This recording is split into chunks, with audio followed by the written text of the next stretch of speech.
सदगुरु कबीर तो कहते हैं, जाको सदगुरु ना मिला व्याकुल दहुं दिस धाय, आंख न सूझे बाबरा घर जरे घोर बुताए। कि जिसको सदगुरु नहीं मिला वो व्याकुल होकर दसों दिशाओं में भटकता है। आंख न सूझे बाबरा, आंख से भी नहीं दिखता कि घर में आग लगी है, घूर में पानी डाल रहा है। अब ये पता तो चले कि घर में आग लगी है, समस्या ये है कि घर में आग लगी भी है कि नहीं, ये समस्या है कि पता ही नहीं चलता।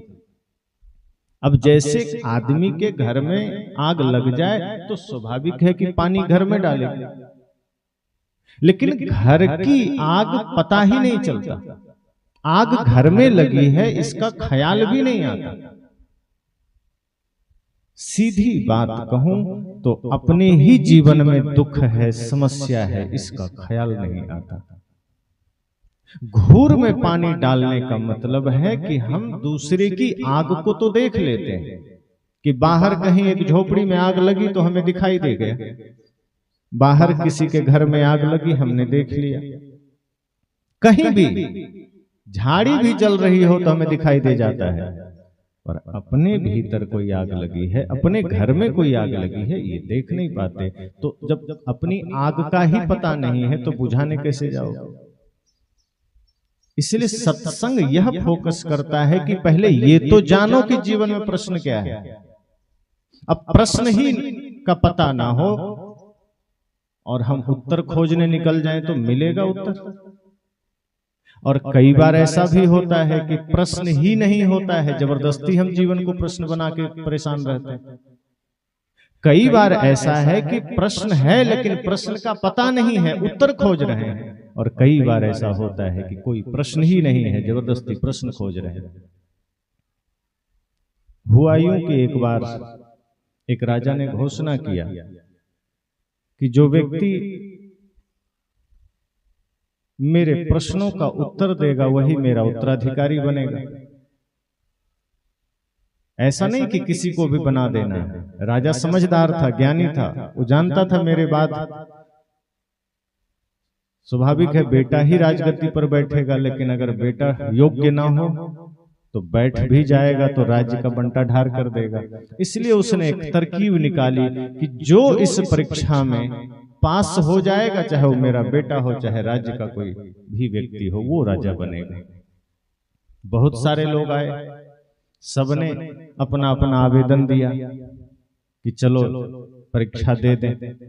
उन सब में से मात्र 3 लोग सेलेक्ट हुए, और जब 3 आए तो राजा ने कहा तुम 3 बड़े योग्य मालूम पड़ते हो, अब तुम तीनों को अंतिम इम्तिहान देना है, अंतिम परीक्षा देनी है।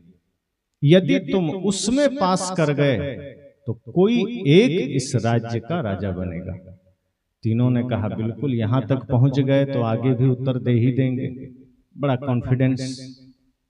राजा ने कहा ठीक है, तो तुम्हारी परीक्षा शुरू होगी थोड़ी ही देर में। उसे लगा कि कोई प्रश्न पूछे जाएंगे, उसे लगा कि कुछ लिखित में उत्तर देना होगा या मौखिक उत्तर देना होगा, किसी सूत्र का समाधान करना होगा। लेकिन राजा ने एक ऐसा प्रश्न, एक ऐसी समस्या उसके सामने रख दी कि सबकी बुद्धि ही खत्म हो गई। राजा ने कहा कि ये कमरा है, पहले तुम तीनों इस कमरे में चले जाओ। कमरे में भेज दिया और बाहर से बढ़िया से कमरे को लगा दिया।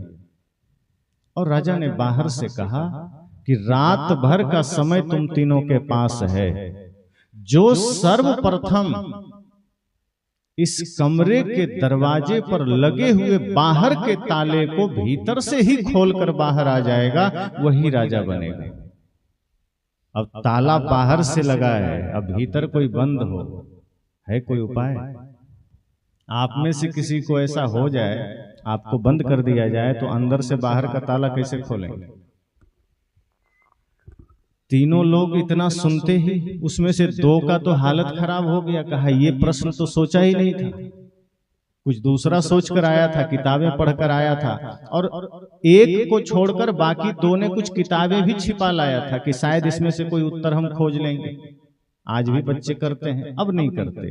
कैमरे लग गए जगह जगह, अब गर्दन भी हिलाओ तो फिर परीक्षार्थी के साथ बड़ा दिक्कत हो जाता है, परीक्षक वहां पहुंच जाता है। तो वो पुस्तकें भी छिपा लाया था, लेकिन पुस्तक भी क्या करे। तो राजा ने कहा सावधान, तेरा समय शुरू होता है, अभी से सुबह तक में जो सर्वप्रथम इस कमरे से बाहर आ जाएगा, ताला बाहर का खोलकर, वही राजा बनेगा। तीनों अंदर गया, दो तो बैठा और एक कुछ देर बैठा, उसके बाद सोचते सोचते कहा ये इतना कठिन काम है, चलो पहले सो लेते हैं। वो सो गया और बाकी दो ने बड़ा दिमाग लगाया, सोचा कमरे के भीतर से बाहर का ताला कैसे खोलें, क्या उपाय है। तो किताबें उलट के देखने लगा, कहीं कोई उत्तर मिल जाए, कहीं कोई समाधान मिल जाए। खोजते खोजते आधी रात हो गई।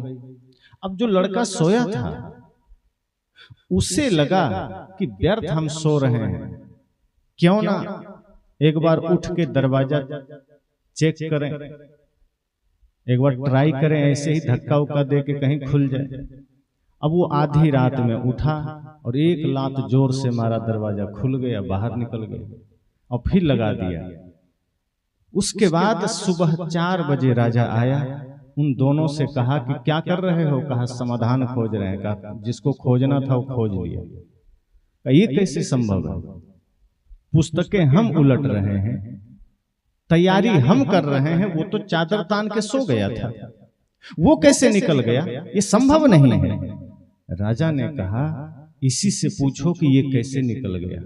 उन दोनों ने कहा तुम तो बड़े गधे मालूम पड़ रहे थे जब आए थे, तो हम लोग इतनी मेहनत किए, इतना पढ़े, इतना एक एक पन्ना पलट डाले, हमें कोई उत्तर ना मिला, तुमने कैसे कर लिया। उसने कहा कि समस्या तो मुझे भी हुई, जब मैं आया तो दिमाग चकरा गया, काम नहीं किया कि अंदर से बाहर का ताला खुलेगा कैसे। फिर मैं सो गया और सोए सोए ख्याल आया कि जिस ताले की बात राजा कर रहा है कि बाहर लगा है, उसने कहा है हम एक बार खुद से ट्राई कर लें को ताला लगा भी है कि नहीं, कहीं ऐसा तो नहीं को ना लगाया हो और हम लोग को उलझा दिया हो। तो हमारे मन में सिर्फ इतना ख्याल आया कि अगर राजा ने कहा है तो हम उसकी बात क्यों माने, हम अपना विवेक भी तो जगाएंगे, हम अपना भी तो सोच विचार कर देखेंगे, हम खुद तो ट्राई करेंगे, क्योंकि कोई और रास्ता नहीं है मेरे पास, क्योंकि और कोई उपाय नहीं है मेरे पास। तो एक उपाय यह बचता है कि एक बार पहले ट्राई तो कर लूं। और यही ख्याल आया और बस फिर क्या था, मैं उठा और जैसे ही लात मारा दरवाजा खुल गया।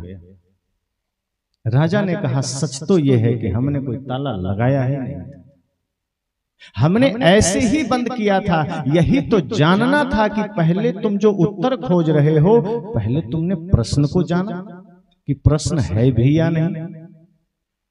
प्रश्न है तब तो उत्तर मिल सकता है, अब प्रश्न ही ना हो तो उत्तर खोजते रहो, जन्म जन्मांतर तक मिलेगा नहीं मिलेगा। सदगुरु कहते हैं इसी तरह से पहले ये तो जानो कि जीवन में दुख क्या है, जीवन में आग क्या क्या लगी है, एक बार जान तो लो, समाधान निकल जाएगा। फिर घूर में पानी डालने नहीं जाओगे, फिर घर में ही डालो। घूर में पानी डालने का अर्थ ही है कि तुम घर की आग से बेखबर हो, वरना कोई ना समझ नहीं होगा जो घर में आग लगे घूर में पानी डालने जाए। घर में आग लगी हो तो घर में ही पानी डाला जाएगा, बशर्ते उसे ख्याल हो कि आग घर में लगी है। और यदि अपने घर की आग का पता ना हो तब वो दूसरे की आग को देखता है, तब वो पड़ोसी को देखता है, तब वो मित्र को देखता है, फिर वो पत्नी को देखेगा, भाई को देखेगा, फिर उसकी आग में वो हस्तक्षेप करेगा कि तुम्हारे अंदर ये दोष है, तुम्हारे अंदर ये बुराई है। तभी तो कोई कहता है कि मेरा बेटा खराब है, पति खराब है, पत्नी खराब है, पड़ोसी खराब है, पहले मैं ठीक कर दूं। सास कहती है बहू खराब है, बहू कहती है सास खराब है, पहले मैं उसे ठीक कर दूं। सदगुरु कहते हैं पहले खुद को ठीक कर लो। अगर अपने को ठीक कर लिया, अपना प्रश्न का उत्तर खोज लिया, तो फिर किसी और का खोजने की जरूरत नहीं। और आज हमारे समाज की सारी समस्याएं इसी बात को लेकर है कि हमें अपने ही प्रश्न का पता नहीं, हमें अपने ही समस्या का पता नहीं है, इसलिए हम दूसरे की तरफ मुड़ जाते हैं। और आज जो समाज में समस्याएं हैं वो बहुत सी समस्याएं ऐसी है जो बड़ी गहरी है, उसकी जड़ें बहुत लंबे समय की है और वो जड़ें आज भी टूट नहीं पाई है, वो जड़ें उखड़ नहीं पाई है। सदगुरु कबीर ने बड़ा प्रयास किया था, उनसे पहले भगवान बुद्ध ने बड़ी कोशिश की थी, पर वो जड़ें हिलते हिलते फिर वहीं जम जाती। जिन लोगों के लिए सदगुरु कबीर ने प्रयास किया, वही लोग उन जड़ों को उखड़ने नहीं देते। जैसे कोई आदमी जेल में बंद हो और कोई छुड़ाने जाए, और जो आदमी जेल में बंद हो वो खुद कहे नहीं मैं यहां से निकलना नहीं चाहता, तो छुड़ाने वाला क्या कर लेगा? छुड़ाने वाला तो इतना ही कर सकता है कि वो आकर आपको छुड़ाने की सारी प्रक्रियाओं को पूरा कर सकता है। जो निकलना ही नहीं चाहता, फिर कोई उपाय नहीं है। सदगुरु कबीर ने उन समस्याओं से हमें निकालना तो चाहा, चाहे वो किसी भी प्रकार की समस्या सामाजिक हो, जातिवाद की हो, छुआछूत की हो, या व्यक्तिगत जीवन में जो हम नैतिक पतित हो रहे हैं, चाहे मनोविकारों से मन भरा हो, इन सारी समस्याओं से सदगुरु कबीर निकालने का प्रयास तो किए। एक एक वाणियां उन्होंने जो कही है, वो वाणियां कोई कहीं बंद कमरे में बैठकर उन्होंने नहीं कहा। समस्या संसार का देखा है उन्होंने, संसार के एक एक दुख का दिग्दर्शन उन्होंने किया है। और ये समझो कि संतों की जो वाणियां होती है, ये उनका प्राण होती है, उनकी आत्मा होती है। वो कोई साधारण नहीं है, कहीं चुपचाप बैठकर अलग से लिख दिया। एक एक क्षण उन्होंने संसार को देखा, सुना, समझा, जाना, एक एक पीड़ा को जाना है, संसार की एक एक समस्याओं को जाना है। और उन समस्याओं के बाद जो उनके हृदय से जो अमृत की धारा निकली है, वही वाणियों का संकलन संतों की वाणी है, गुरुवाणी है। और वही वाणी जब हम आज उपयोग में लाते हैं, तब हमारी भी समस्याओं का समाधान हो जाता है। क्योंकि समस्याएं जो भीतर की है, जो बाहर की है, कमोबेश वही रहती है। इसीलिए सदगुरु कबीर का ज्ञान हमारी वर्तमान समस्या को, व्यक्तिगत जीवन की समस्या को, पारिवारिक समस्या को और राजनीतिक समस्या को, वैश्विक समस्या को समाधान करने के लिए पर्याप्त है, अगर उस पर चला जाए, चिंतन किया जाए। अब सवाल यह उठता है कि हम सब पहले जानें कि हम सब किन किन समस्याओं से घिरे हुए हैं। और कुछ समस्याएं हैं जो हमने निर्मित किया है, कुछ समस्याएं हैं जो सामाजिक रूढ़िवादियों से आया है, कुछ समस्याएं हैं जो राजनीतिक समस्याओं के कारण हमें मिला है। अब उनमें जो पहले व्यक्तिगत समस्याएं हैं जो हमारे हाथ में है, हमें पहले उनको छोड़ना है।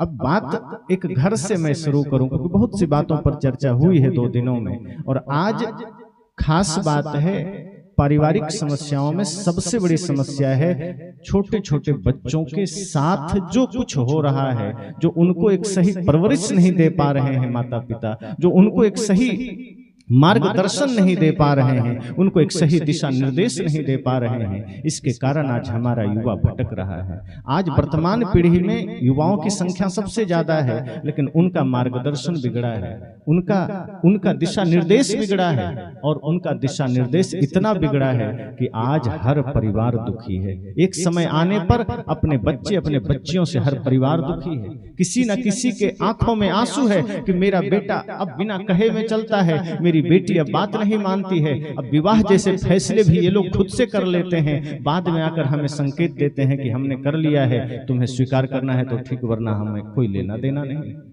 ये मामला क्यों बिगड़ रहा है? आज आपके बच्चे आपके ही विपरीत जाकर क्यों खड़े हो रहे हैं? एक व्यक्ति ने पूछा कि क्या किया जाए फिर। जब कहीं मैं बोल रहा था तो बाद में एक सज्जन आए, कहे फिर रास्ता क्या है, क्योंकि मैं थोड़ी सी चर्चा मैंने किया था इस विषय पर, तो क्या रास्ता है। मैंने कहा सबसे पहली बात तो रास्ता सरल है, साफ है, और आप हजारों बार सुन चुके हैं कि अगर आप संतान को जन्म देना चाहते हो तो खुद को पहले देखो कि क्या आप पिता बनने की योग्यता रखते हैं, क्या आप माता होने की योग्यता रखते हैं, या ऐसे ही बच्चे जन्म ले रहे हैं। अगर आप में वो योग्यता है, अगर आप योग्य हो चुके हैं, आप में वो संस्कार आ चुका है जिसके द्वारा आपके संतान संस्कारित तो हो सकते हैं, तब तो ये काम करना, वरना बच्चे कुछ दिन और रुक जाओ। पर आज इतना फैशन में हम विवाह को भी ले लेते हैं कि टाइम हुआ चलो विवाह कर दो, होश जगा हो ना जगा हो, बेहोशी छाई हो, उसी में बच्चे आ जाते हैं, अपना लड़ रहे हैं, झगड़ रहे हैं, तू मैं कर रहे हैं, उसी में बच्चे पल रहे हैं। हमारा खान पान बिगड़ा है, चिंतन बिगड़ा है, सोचने का नजरिया बिगड़ा है, घर का माहौल बिगड़ा है, उसी में छोटा सा बच्चा पल रहा है। वो कभी आपके टीवी में वो कर्कश ध्वनि सुनता है, इतने लोग मारे गए, यहाँ बलात्कार हुआ, यहाँ हिंसा हुई, वो आवाज आप उसे भी सुना रहे हैं। आप पति पत्नी में तू मैं हो गया, वो तू मैं वो छोटा सा बच्चा भी सुन रहा है। पिता के मन में आया थोड़ा सिगरेट पी ले, वो सिगरेट पी रहा है, उसका धुआं छोटा सा बच्चा भी सूंघ रहा है। दादाजी के मन में आ गया कुछ, तंबाकू रगड़ ले, वही बच्चा सो रहा है, वो तंबाकू रगड़ लिए। कोई पड़ोसी आ गया, उनके साथ हम कुछ बिजनेस डील कर लिए, वहीं पर बच्चा बैठा है, हम तू मैं कर रहे हैं, कम दिया ज्यादा दिया, सारी चर्चाएं हम एक अबोध बच्चे के सामने किए चले जा रहे हैं। एक तो बेहोशी में बच्चे का जन्म हो गया, और अब जब हमें होश में होना चाहिए, अब जब जागृत होना चाहिए, तो वहां और ज्यादा बेहोशी है। और कई माता पिता अगर बिजनेस से जुड़े हैं तो बच्चे 8 साल के होंगे नहीं कि चलो दुकान पर, अब वहां वो छल सीख रहा है, घूसखोरी मिलावटबाजी सीख रहा है, कपट सीख रहा है, 3 का 13 सीख रहा है। अब उससे बाद में उम्मीद करते हो कि वो मेरा बुढ़ापे का सहारा बन जाए। कपट तो आपने बचपन में सिखा दिया है, छल तो आपने उसको बचपन में सिखा दिया है, और कोई जरूरी थोड़ा है कि छल जिसको उसने जाना है वो छल आपके साथ नहीं करेगा। उसकी बचपना को आपने बड़े हल्के में लिया है, और जब किसी बच्चे की बचपना को हल्के में लिया जाता है तो वो फिर कोई भी इतिहास रचने लायक कोई संतान जन्म नहीं लेती। राम जी का भी जन्म जब हुआ तो एक तैयारी के साथ हुआ, और उन्हें भी गुरुकुल भेजा गया। राजा दशरथ के पास इतना सामर्थ्य तो था कि वो चाहते तो गुरुओं की भीड़ लगा सकते थे दरबार में, और बड़े बड़े गुरु थे उनके दरबार में, वशिष्ठ थे, विश्वामित्र थे। वो चाहते तो अन्य गुरुओं को भी इकट्ठा कर देते कि नहीं, मेरा बेटा तो राजा है, चक्रवर्ती सम्राट का पुत्र है, श्री राम है, गुरुकुल क्यों जाएगा, आप यहीं आ जाएं। लेकिन नहीं, राम को भी गुरुकुल जाना पड़ता है, राम को भी उन तपस्याओं से गुजरना पड़ता है, उन संस्कारों से गुजरना पड़ता है। और जब राम जैसा बालक भी किसी संस्कार से गुजरता है, दशरथ के पुत्र भी किसी संस्कार से गुजरता है, तभी वो भगवान कहलाता है, तभी वो मर्यादा पुरुषोत्तम कहलाता है। आज हमारे बच्चे किन स्थितियों में है, सारा दोष एक माता पिता का है। अगर आप माता पिता हैं तो आपको सजग होने की जरूरत है कि आप भूल कहां करते हैं। आपका बच्चा छोटा है, आप देखिए कि वहां कितनी गलतियां हमारे द्वारा हो रही है, खाने में, पीने में, बोलने में, सुनने समझने में। संतजन तो कहते हैं कि अगर आपका बच्चे में बचपना में भी कोई आदत ऐसी लग रही है जो सही नहीं है, तो इसलिए मत लगने दीजिए कि हाँ बच्चा है, नहीं लगने देंगे तो रो पड़ेगा। रोने दीजिए, 2 दिन रो लेगा, 3 दिन रो लेगा, कुछ बिगड़ नहीं जाएगा। लेकिन अगर अभी आपने सावधानी ना बरती तो फिर आपको जीवन भर रोना है, और उसे भी रोना है। इसलिए किसी भी प्रकार की आदत हो, चाहे टीवी देखने की आदत हो, मोबाइल देखने की आदत हो, आप उसको बचाइए। और अगर चलाना ही है तो ऑपरेटिंग उसके हाथ में मत दीजिए। अगर टीवी चलाना भी है तो कोई प्रवचन चला दीजिए जो उसके बचपन में अभी सहायक बन सकता है। कुछ देर अगर वहां वो खेल रहा है, वो प्रवचन की ध्वनि उसके कान में जाना चाहिए। मोबाइल में कुछ चलाना ही है तो ऑपरेटिंग क्षमता उसको मत दीजिए कि तुम अपने से पहुंच सको, क्योंकि मन तो फिर वही निकाल लेगा कार्टून, कि मन बच्चा का बच्चा वाला ही है। वो अपने जैसा कुछ खेल की चीजें देख लिया तो उसको कार्टून पसंद आ जाएगा, अच्छी चीजें तुरंत पसंद नहीं आएगी, फिर वो कार्टून निकाल लेगा। अभी छोटे छोटे बच्चे कार्टून निकाल लेते हैं। जितना आप बुजुर्ग लोग मोबाइल नहीं चला पाएंगे, 3-4 साल के बच्चे आराम से चला लेते हैं, वो कार्टून खोज लेते हैं, निकाल लेते हैं। अब उनको कार्टून पसंद है। अब कार्टून देख देख कर वो बड़े होकर कार्टून बनेगा या धर्मात्मा बनेगा, राष्ट्रभक्त बनेगा। आप रोकिए कि नहीं मिलेगा मोबाइल। आप प्रेम के नाम पर उसके भविष्य का बहुत बड़ा दुश्मन बन जाते हैं। प्रेम का मतलब अनुशासित होना भी है, प्रेम का मतलब उसके जीवन के प्रति सजग होना भी है। आप सजग कहाँ हैं? वो जो कहा आप मान गए, वो जैसे रोया कुछ हाथ में पकड़ा दिए। अब बच्चा था, गोद में लेके मेला चले गए। अब मेला में क्या मिलेगा? बच्चे को लेकर मेला चले गए, वहां क्या मिलेगा खिलौने के अलावा? पागलपन के अलावा, मायावी संसार के अलावा बच्चे को मेला में मिलेगा क्या? लेकिन वहां भी अगर खिलौने आदि तक बात थी तो ठीक थी, खिलौना वाला रिवॉल्वर आप खरीद के दे दिए। अब खिलौना वाला रिवॉल्वर हो चाहे ओरिजिनल हो, है तो रिवॉल्वर ही। और उस बच्चे के मन पर भी इतना तो ख्याल आ जाता है कि ये रिवॉल्वर है, इससे मारा जाता है, इसलिए वो बच्चा भी तान देता है पिताजी की तरफ। अब पिताजी तो मस्त हैं कि अरे ये तो नकली है, हमको थोड़े कुछ होगा, तो वो भी खुशी से कहता है इधर यहाँ लगाओ, निशाना ठीक जगह लगाओ। अब वो बच्चा यहाँ लगाया और ट्रिगर दबाया, और अगर आप बेहोशी जैसा हालत नहीं बनाए तो रोने लगता है कि तुम मरे क्यों नहीं, मरो। अब आप मरोगे जबरदस्ती का, वो खुश होगा कि हाँ मेरे ट्रिगर दबाने से पिताजी मरे। अब उधर माँ ताली बजा रही कि बेटा कितना समझदार है। फिर पिता कहते हैं कि जरा माँ के ऊपर भी तान दो, हम भी खुश हो लें। फिर दौड़ते दौड़ते वहां जाता है, माँ के कनपट्टी पर तानता है, वहां भी ट्रिगर दबाता है, कहीं माँ ने देरी कर दी मरने में, तो फिर रोने लगता है कि तुम क्यों नहीं मरी। ये खेल चल रहा है और आप इसे बड़े मजे में ले रहे हैं, पर आप समझ नहीं रहे कि आप उसके हाथों में हिंसा का सबसे बड़ा सूत्र दे रहे हैं। आप उसके मानस पटल पर वो सारे कुराफात भर रहे हैं जो बड़ा होने पर वो करेगा।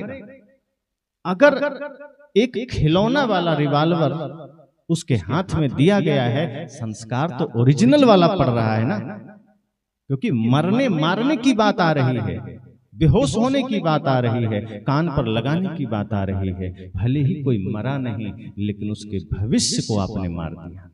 जो भविष्य सुंदर हो सकता था, प्यारा हो सकता था, दिव्य हो सकता था, उसके हाथ में रिवॉल्वर पकड़ाकर आपने उसके भविष्य को खत्म कर दिया। अगर बने तो कलम खरीद के दे दो, कोई किताबें खरीद के दे दो। लोग कहते हैं छोटा बच्चा किताब कहाँ पढ़ता है, देख के तो देखो, एक बार दो, दो बार दो, 10 बार दो, धीरे धीरे देते देते कुछ तो देखेगा, 2 ही शब्द देखेगा, चित्र ही देखेगा। छोटे छोटे बच्चों को अगर देना भी है तो ये आज के कार्टून बाजियां मत दीजिए। छोटे छोटे बच्चों के अगर भविष्य को देखना है, सुंदर भविष्य को देखना है, उज्जवल दिव्य, तो उसकी बचपना को पहले संभालना पड़ेगा।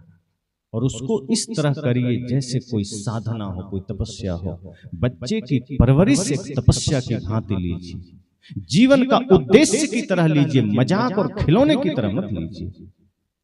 अगर बच्चे को बचपन से ही उज्जवल बनाना है, दिव्य बनाना है, बोध जगाना है, तो भगत सिंह की जीवनियों की पुस्तकें रख दीजिए सामने, चंद्रशेखर आजाद की जीवनियों की पुस्तकें रख दीजिए सामने। बहुत सी माताएं हुई हैं जिन्होंने अपनी शहादत देश के लिए दिया है, उनकी जीवनियां रख दीजिए सामने। महापुरुषों की जीवनियां सामने रख दीजिए, टेबल पर सजा दीजिए उसके कमरे में जहां रहता है। कभी तो पलटेगा, कभी तो देखेगा, और जब धीरे धीरे वो थोड़ा थोड़ा भी रस लेने लगा तो ये अनुभव आपको भी हो जाएगा कि जिस दिन उसको भगत सिंह की जीवनियों में रस आ गया, जिस दिन उसे चंद्रशेखर आजाद की जीवनियों में रस आ गया, जिस दिन उसे विवेकानंद और सदगुरु कबीर के जीवनियों में रस आ गया, फिर आप उसे कुछ भी दिखाओगे तो वो उदाहरण विवेकानंद का देगा, उदाहरण भगत सिंह का देगा। फिर अगर आप आज कुछ दिखा भी दोगे न्यूज में कि देखो वहां सामाजिक आंदोलन चल रहा है, वो तुरंत उदाहरण देगा, अच्छा जैसे भगत सिंह ने किया था। उसके भीतर ये ख्याल उठेगा, आप कुछ उसको बताओगे वो तुरंत कहेगा, अच्छा वो जो संत कबीर की वाणी में है। जब आप उसके भीतर ज्ञान भर दोगे तो समाज के एक एक दृश्य को देखकर वो गुरुजन की वाणी को याद करेगा, शहीदों की वाणी को याद करेगा, और एक समय ऐसा आएगा तो वो वाणियां आकर्षित करेंगी। संतों की वाणियों में, महापुरुषों की जीवनियों में बड़ा आकर्षण है। आप एक बार जोड़ दीजिए, अगर एक बार जुड़ गया तो आप फिर उसे छुड़ा नहीं पाएंगे। वो वाणियां खुद आकर्षित कर लेगी, खींच लेगी उसको अपनी ओर, उसको समाहित कर लेगी। लेकिन हम ऐसा नहीं करते, कहते कि नहीं वो उसको रुचि नहीं है। अब पिताजी को जो रुचि है वो पकड़ा देते हैं। अब पिताजी अपना वकील नहीं बन पाए तो सपना पाल ली कि बेटा वकील बनेगा, उसको जबरदस्ती वकील के लिए पीछे पड़े। अरे आप नहीं बन पाए तो उसको क्यों बनाना चाह रहे हो? उसको जो बनना है बनने दीजिए, आप सिर्फ उसको जगा दीजिए, आप उसको सिर्फ बोध में ला दीजिए कि तुम जो मार्ग चुनना है चुनो, बस उसकी आंखें खोल दीजिए, इतना करिए। और ये प्रयास करिए कि बच्चों के सामने कुछ गलत न बोल जाइए। आप कहते हैं हमने तो सिखाया नहीं, बच्चा झूठ कहां से सीख लिया? फोन पर आप कहीं झूठ बोल रहे हैं, वो वहीं सुन रहा है। फोन पर आप झूठ दिन भर में 10, 20, 50 बार उन बच्चों के सामने ही झूठ बोल जाते हैं। आप उसको सिखाए थोड़े हैं सामने बैठा करके, देखो मैं तुम्हें झूठ सिखा रहा हूं। आप जो अपने जीवन में कर रहे हैं वो सीख रहा है। आप जो लड़ रहे हैं, आप जो विवाद कर रहे हैं वो सीख रहा है। उससे आमना सामना होकर नहीं सिखाया जाता। वो सिखाने से सीखते भी नहीं, दिखाने से सीखते। आप जो दिखाते हो सीख जाता है, सिखाते हो नहीं सीखता। आप जो शब्द बताओगे मुश्किल से मस्तिष्क में घुसेगा, लेकिन आप जो कृत्य करोगे, कर्म करोगे, बोल करके, चल करके, देख करके, वो कर लेता है। ये सावधानी की आवश्यकता है, ये सजगता की आवश्यकता है। अगर अपने बच्चों में एक सुंदर भविष्य का सपना आप संजो कर बैठे हैं तो आपको जागृत होना पड़ेगा। और ऐसा नहीं है कि एक दिन की बात है कि 5 दिन अभ्यास किए, कुछ असर नहीं दिखा तो नहीं होगा, जैसा है ठीक। अब 5 घंटे विद्यालय में है और 19 घंटा आपके पास है, तो विद्यालय का भी दायित्व है कि वो 5 घंटा उसको निगरानी में रखे। हो सकता है आप 19 घंटा संभालें और 5 घंटा विद्यालय में कुछ उल्टा पुल्टा मिल गया, कुछ कुसंग मिल गया, तो उतना में ही बिगड़ जाएगा। क्योंकि बिगड़ने के लिए तो 1 मिनट काफी है, संभालने के लिए 23 घंटा 59 मिनट भी कम है। 1 मिनट पर्याप्त है उसके जीवन को बिगाड़ने के लिए। और ये ध्यान आपको रखना है कि बाहर मेरा बच्चा विद्यालय गया है तो ठीक ठाक है कि नहीं, उसके अगल बगल पढ़ने वाले बच्चे कहीं कुसंस्कारी तो नहीं है, क्योंकि संग का बड़ा प्रभाव पड़ता है। छोटे छोटे बच्चे भी कुसंग में बहुत पारंगत होते हैं। 5 साल का बच्चा भी अगर कुसंगी है, वो अपने साथी को बिगाड़ सकता है, इतना सामर्थ्य है। कुसंग के लिए बहुत मेहनत नहीं करनी पड़ती, मैं बार बार कह रहा हूं। कुसंग बड़ा सरल है, सत्संग कठिन होता है, सुसंग कठिन होता है। तो आपको बचपन से ही ये सावधानी रखनी है, क्योंकि संतों ने तो कहा ही है, ऋषियों ने, माता निर्माता भवती, मां निर्माण करती है बच्चों का। आप निर्माण कर रहे हैं। आपको बच्चों को सिर्फ दूध ही नहीं पिलाना है, अपना संस्कार भी पिलाना है। आपको सिर्फ कपड़े लत्ते या भोजन ही नहीं देना है, एक विशिष्ट चरित्र भी देना है। जब आप उसको एक उच्च चरित्र से जोड़ते हैं और निरंतर जोड़ते हैं, तभी तो कोई विवेकानंद जैसा हो पाता है, तभी तो कोई श्रवण कुमार जैसा हो पाता है। वरना सपने तो हर कोई देखता है। यहाँ जितने बैठे, कि आप नहीं सोचते कि मेरा बेटा भी श्रवण कुमार जैसा होता, भगत सिंह की तरह होता, चंद्रशेखर आजाद की तरह होता, रामकृष्ण की तरह होता। किसी भी महान आत्मा को आप देखते हैं, आपका मन भी होता है कि वैसा होता, पर ऐसा होता कितना कम है। लाखों करोड़ों में कोई एक होता है, वो लाख करोड़ में एक इसलिए होता है कि आज हर कोई इसको बड़े ही असावधानी में जी रहा है। अपने बच्चों के प्रति आप सजग नहीं है। आज घर का माहौल धार्मिक नहीं रह गया। धर्म सब लोग अलग अलग जगहों में करके आते हैं और घर अधार्मिक हो जाता है। दादाजी अलग मंदिर में जाके पूजा कर आए, माँ बाप कहीं अलग सत्संग में थोड़ी देर बैठकर आ गए, लेकिन घर आए तो घर का वातावरण सत्संग का नहीं रहा। घर में अगर सत्संग का वातावरण तैयार हो जाए तब भी बात बन सकती है, लेकिन अलग अलग सुनकर आए और घर बन गया महाभारत का मैदान। कोई उसको दोषारोपण कर रहा है, कोई उसको कर रहा है, कोई उसकी कमियां निकाल रहा है, और छोटे छोटे बच्चे बिगड़ रहे हैं। एक घटना जो मैं अक्सर सुनाया करता हूँ, सदगुरु आचार्य श्री धर्मस्वरूप साहब जी के, वो उनके जीवन से जुड़ी एक घटना है। कहते हैं उन्होंने कहा एक बार कि एक माता, एक महिला उनके पास आई और 6-7 वर्ष का बच्चा था। उन्होंने कहा उस महिला ने कि गुरुदेव, ये 6-7 वर्ष का मेरा बच्चा है, गुटखा खाता है, बड़ा शैतान है। साहब ने कहा कि 6-7 वर्ष का बच्चा गुटखा खाता है, ये तो आश्चर्य की बात है, कहाँ बड़ा शैतान है। तो साहब ने कहा ये बताओ ये लाता कहाँ से है, क्योंकि 6-7 वर्ष का बच्चा दुकान से तो नहीं लाने चला जाएगा ना, लाता कहाँ से। तो उस महिला ने कहा कि घर में ही है। तो घर में कौन खाता है? का इसका पिताजी खाता है। का जब इसका पिताजी खाता है तो वो इंसान है और ये शैतान हो गया। अगर वो खा रहा है तो पहला शैतान तो वो खुद हो गया ना। और जब शैतान ही है तो इंसान पैदा कैसे होगा? तो बच्चा भी तो शैतान होगा। अगर इसके पिता ही ना खाते और फिर भी ऐसी कोई बात होती तो शायद सोचने वाली बात। उसका पिता सामने ही ला के रख रहा है, खा रहा है, तो आज नहीं तो कल बच्चा सीखेगा। साहब ने कहा अच्छा तुम भी खाओ। हाँ कभी कभी हम भी खा लेते हैं। कहते दोनों महाशैतान हो तो बच्चा बुद्ध बनेगा। दोनों ही अगर शैतानी के राह पर चल पड़े हो तो बच्चे में इंसानियत क्यों खोज रहे हो? कभी ये ख्याल किया कि ये बच्चा बिगड़ता कैसे? आपके ही किए गए कर्मों को ये सुनता है, देखता है, पढ़ता है, जानता है। धीरे धीरे धीरे धीरे उस कोरे मानस पटल पर तुम्हारे ही कुकृत्यों की छवि अंकित होती है और फिर वो वही करने लगता है। आप उसी के सामने किसी को गाली दे रहे हैं, झूठ बोल रहे हैं, आपका हर कृत्य उसके मानस पटल पर जा रहा है, उसके मन पर जा रहा है। और आप बात में कहते हैं कि हमने सिखाया कहाँ है? आप उसको नहीं सिखाए हैं, आप किए हैं तो सीखा है, उसके पास है क्षमता। इसलिए सर्वप्रथम घर के माहौल को बदलिए। जो घर अभी विरोधाभास में है को सबसे पहले सकारात्मक बनाइए। अपने सभी लोग अपना विचार सकारात्मक करिए। बच्चे की परवरिश के प्रति थोड़ा सजग होइए, जिम्मेदार बनिए कि हमारा दायित्व तो यह बस नहीं है कि पैसे कमा करके बच्चों को बढ़िया कहीं पढ़ाई करा दो। हमारा दायित्व तो यह भी है कि आज बच्चे को एक सही मार्गदर्शन भी हम घर में दें। अगर आप एक माँ हैं तो माँ होने का अपना कर्तव्य निभाइए। और माँ वो बस नहीं होती कि जो जन्म दे दिया बस बच्चा कहीं खेल भी रहा है तो माँ बाप सोचता अच्छा है 2 घंटा फ्री है।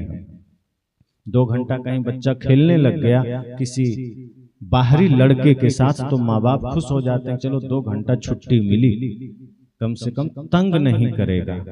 पर उस 2 घंटे के सुकून आपको तो मिल गया, लेकिन उतने में उसका काम बन जाता है।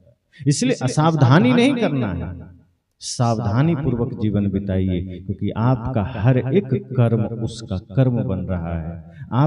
आपके द्वारा किए जाने वाला एक एक कृत्य उसका कृत्य बन रहा है। इसीलिए बच्चे बिगड़ रहे हैं और आज युवाओं में धर्म का नामो निशान कम हो रहा है। धर्म के प्रति रुचि नहीं जग रही है, सत्य सत्संग के पीछे रुचि नहीं जग रही है। और सामाजिक परिस्थितियों में आज समाज सबसे विकृत रूप में खड़ा है। आज हर कोई असुरक्षित महसूस कर रहा है। ये वही भारत भूमि है जहां छोटे छोटे उम्र में ही राष्ट्र भावना जग जाती थी, जहां माता पिता गुरु के प्रति सम्मान का भाव जग जाता था, जहां सती साध्वियों के प्रति वही आकर्षण होता था कि हम भी ऐसा बने। आज उस देश में, उस भारत में जिसका नाम लेते हम नहीं थकते कि हम तो गौरव में इतिहास के वाहक हैं, हम तो उस देश के वासी हैं जहां बुद्ध हुए, महावीर हुए, कबीर हुए, राम हुए, कृष्ण हुए। पर आज इस भारत की स्थिति क्या है? सच्चाई देखो। आज स्थिति यह है कि जहां आज पूजा तो बंद नहीं हुई है, न राम की पूजा बंद हुई है, न कृष्ण की पूजा बंद हुई है। आप उंगली पकड़कर बच्चे को पूजा स्थल लेके चले भी जाते हो कि राम की पूजा थोड़ा कर लो, कृष्ण की पूजा कर लो, और नवरात्रि आवे तो माँ दुर्गा के 9 रूपों की पूजा कर लो, और उसी बीच में छोटे छोटे कन्याओं का पूजन भी कर लो। पर आज इसी देश में छोटे छोटे कन्याओं के साथ दुष्कर्म हो जाता है और आप देखते रह जाते हैं और सोचते भी नहीं कहां से हो रहा है। ये परिस्थितियां जन्म ही ले रही है हमारी असावधानियों से, क्योंकि हमने बचपना को सिक्योर नहीं किया है। हमने उसकी बचपना के साथ खेला है। हम उसे वो नहीं दे रहे हैं जो उसके लिए आवश्यक है, हम उसे वो दे रहे हैं जो वो खोज रहा है। और खोजने को तो कुछ भी खोज सकता है।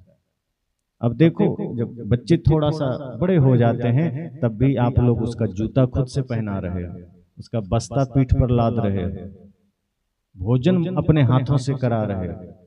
एक एक कर्म, वो विद्यालय से लौट कर आया, बस्ता आप उतार के रख रहे हो, आप जूता उतार रहे हो। क्या कर रहे हो? प्यार है तो निकम्मा मत बनाओ उसे ना। ये निकम्मा ही बनाना तो हुआ। अरे ये भारत भूमि है, वीरों की भूमि है। यहाँ 2 वर्ष का बच्चा शेर का दांत गिनने का सामर्थ्य रखता है। आपका बच्चा 8-10 साल का हो गया, वो अभी भी चुन्नू मुन्नू जैसा अपना मुंह लिए बैठा है। उसको 1 गिलास पानी उठाने कहो तो वो नहीं कर लेता है, हिम्मत ही नहीं है ना। आप उसे निकम्मा बनाए जा रहे हो, वीर बनाओ। और जब वीरता आती है तो वीरकार तो अपने गिर जाता है, वीरता आती है तो कुसंग अपने गिर जाता है। आप उसे वीरता कहाँ बना रहे हैं, वीर कहाँ बना रहे हैं? थोड़ा सा कुछ हुआ नहीं कि कौवा से डरा दिए कि खा ले वरना कौवा ले जाएगा, ये ले वरना बिल्ली आ जाएगी, चूहा आ जाएगा, कॉकरोच आ जाएगा। हमें आश्चर्य होता है कि लड़कियां तो कॉकरोच से डरती ही हैं, लड़के कॉकरोच से डरने लगे। आश्चर्य। अरे जो कभी शेर का सामना करके भी खुद शेर को डरा देता था, वो भारत के लोग आज कॉकरोच से डर रहे हैं। और ये डर आप पैदा कर रहे हो। कभी बिल्ली आ जाएगा, कुत्ता आ जाएगा, सांप आ जाएगा, भूत आ जाएगा, ये कर क्या रहे हो? बच्चे को बहादुर बनाइए, ज्ञानी बनाइए, उसके बोध को जगाइए। और लड़कियों के साथ भी यही हो रहा है। संतजन कहते हैं लड़कियों को भी आप उसके देह से पहचान मत बनने दीजिए बचपन से, वरना वो कमजोर रह जाएगी। क्योंकि ये समाज के ऊपर एक अतिरिक्त बोझ डाला गया, खास करके लड़कियों के लिए, कि तुम तो लड़की हो, तुम्हें तो इतना ही करना है, तुम तो कोमल हो, छुई मुई हो। अब वो बचपन से ही अपने भीतर एक डर लेके जीने लगते, हम तो लड़की हैं, पता नहीं हमारे साथ कुछ हो ना जाए। अरे उसको रानी की लक्ष्मीबाई बनाओ, झांसी की रानी लक्ष्मीबाई। वो वीरता भरो कि जब वो निकले उसकी आंखों की चमक ऐसी हो, उसकी आंखों का तेज ऐसा हो कि कोई गलत सोचे तो उसका जी कांपने लगे, उसका चेहरा झुक जाए। उसको कोमलांगी क्यों बना रहे हैं? वीर बनाओ, ज्ञानी बनाओ, तपस्विनी बनाओ। अब बहुत हुआ तो डांस स्कूल भेज दिए कि जाओ फैशन डिजाइन करो, डांस करो।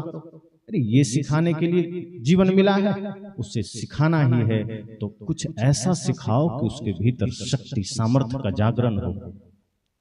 ज्ञान की बातों से जोड़िए और शारीरिक मजबूती के लिए योग से जोड़िए, एक्सरसाइज से जोड़िए। आज देखो भारत के लोग कितना पीछे हैं, हमारे लड़के हमारी लड़कियां कितना पीछे हैं। और देश के लड़के लड़कियां एथलीट्स में भी आगे हैं।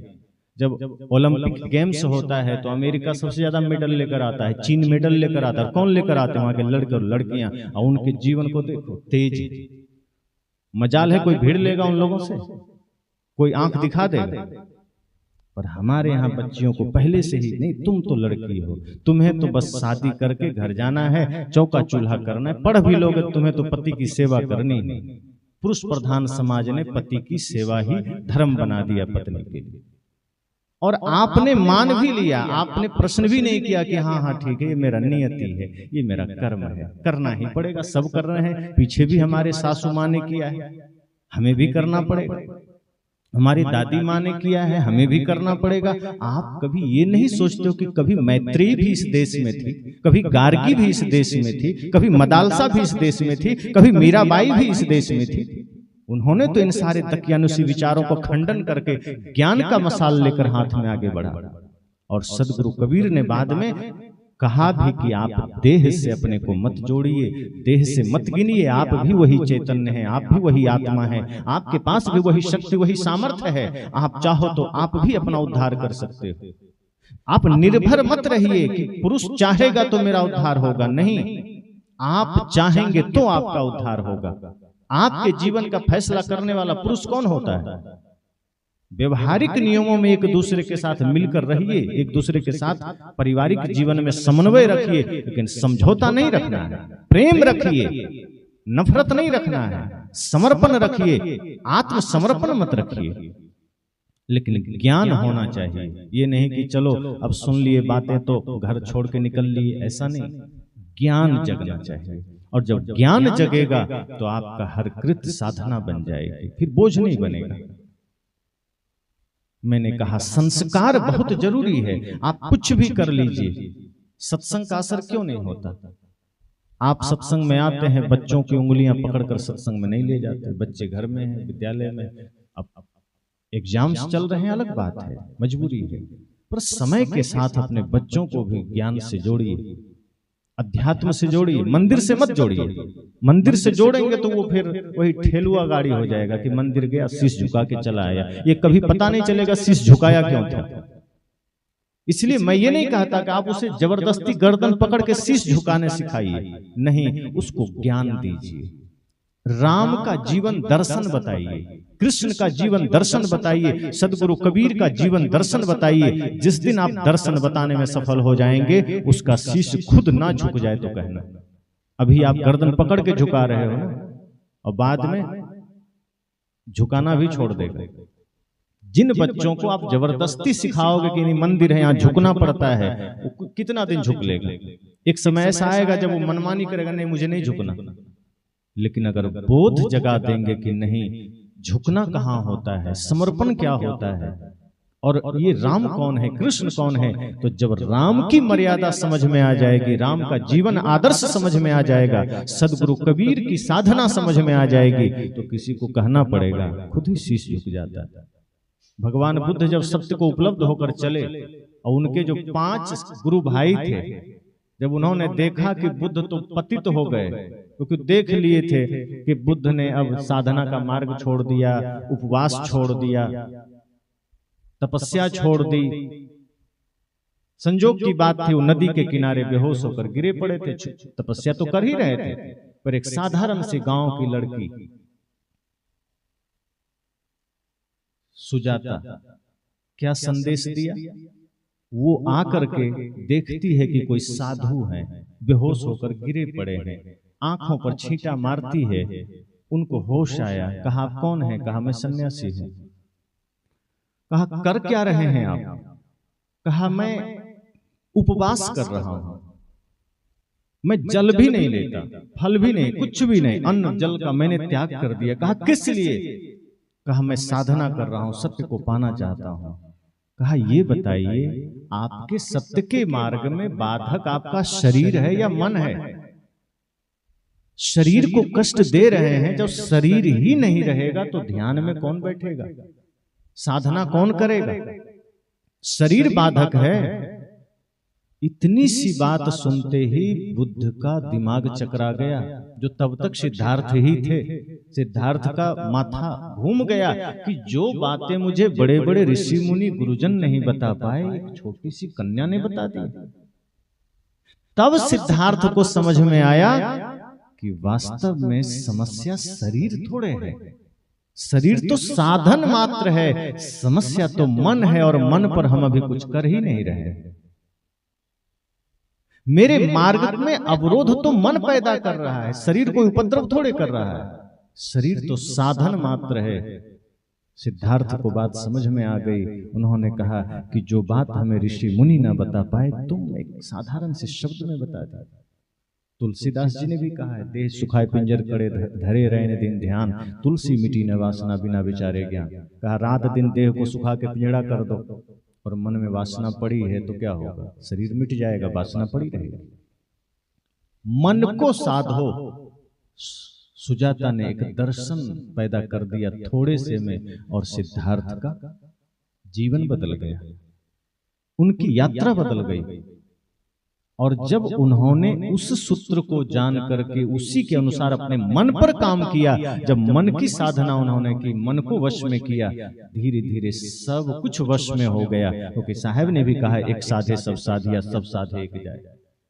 जैसे सींचे मूल को फूले फले अघाए, मन में वश में किया कि सब वश में हो गया, और उसी समय वो सिद्धार्थ मन का विजेता बनते हैं और बुद्ध हो जाते हैं। और जिन उनके गुरु भाइयों ने कहा था कि ये सिद्धार्थ भ्रष्ट हो गया है, क्योंकि सुजाता ने उस वक्त उनको खीर खिलाया था, क्योंकि उनका व्रत तोड़वाया था, उनका उपवास तोड़वाया था, और वो गुरु भाइयों ने देख लिया था कि सिद्धार्थ तो अब खीर खा लिया है, लड़की के हाथ से खीर खा लिया है, तो ये तो पतित हो गया है। लेकिन वो लोग तो लौट गए सारनाथ की ओर, और सिद्धार्थ जब बुद्धत्व को उपलब्ध हुए, और जब ये सोचे कि जो सत्य मैंने पा लिया है, जो ज्ञान मैंने पा लिया है, अब ये सिर्फ मेरा नहीं है, ये पूरे विश्व का है, जो शांति मैंने पाई है ये मैं सबको बांटूंगा। और जब वो भी चलते चलते सारनाथ पहुंचे, तो वही मिल गए 5 साथी गुरु भाई। उन लोगों ने तो संकल्प लिया था कि सिद्धार्थ अगर अब लौट के भी आएगा तो उस पतित भ्रष्ट आदमी के साथ हम बात नहीं करेंगे, मिलेंगे नहीं। वो घृणा में जी रहे थे, लेकिन सिद्धार्थ तो बदल चुके थे, उनका जीवन बदल चुका था, उनका मन बदल चुका था, वो बुद्ध हो चुके थे। जब वो सामने आते हैं तो उनके तेज और उनके ज्ञान को देखकर वो पांचों सहम गए। पहले तो देखे कि अरे ये सिद्धार्थ आ रहा है, मुंह मोड़ने लगे, लेकिन जैसे ही बुद्ध निकट आए तो उनके तेज, उनके सत्य को देखकर वो पांचों नजर झुका के रख नहीं पाए, सहसा उठे और बुद्ध के चरणों में झुक गए, कहे बुद्ध मुझे माफ कर दो, मैंने तुम्हें गलत समझा, मैंने तुम्हें अपशब्द कहा, लेकिन आज ये अनुभव हो रहा है कि मैं वहां से यहां आ गया, तुम्हें छोड़ करके मैं वही हूं और तुम्हारे जीवन में तेज आ गया, तुमने पा लिया, हमें भी वो सत्य दे दो, हमें भी वो ज्ञान दे दो।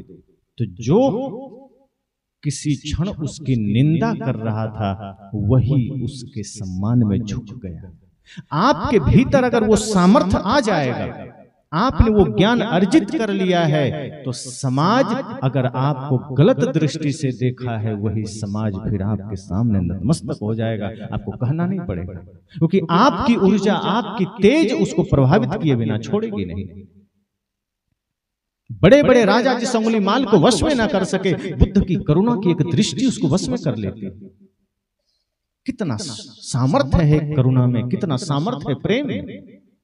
जिनके सामने बड़े बड़े सैनिक धराशायी हो गए, उस अंगुलीमाल के सामने जब सिद्धार्थ गौतम बुद्ध खड़े होते हैं, बात उल्टी हो जाती है। जिसके सामने राजा का भी सामर्थ्य नहीं है कि मैं खड़ा हो जाऊं, इतना भय था, इतना आतंक था अंगुलीमाल का, वहां जब सिद्धार्थ गौतम बुद्ध खड़े होते हैं, उन्हें देखकर उनकी करुणा की आंखें पड़ती है, उनकी दृष्टि पड़ती है, उनकी ऊर्जा को आत्मसात करके अंगुलीमाल का आतंक खत्म हो जाता है, धराशायी हो जाता है। सद्गुरु कहते हैं आप अपने जीवन को उसी रूप में निर्मित करिए। आप नारी हैं तो अपने को कमजोर मत समझिए, नारी नारायणी हो सकती है, नर नारायण हो सकता है। अगर पुरुष परमात्मा है, परमेश्वर है, तो स्त्रियां भी परमेश्वरी है, कोई कम नहीं है। संस्कारों से सजा हुआ जीवन में कोई अंतर नहीं होता।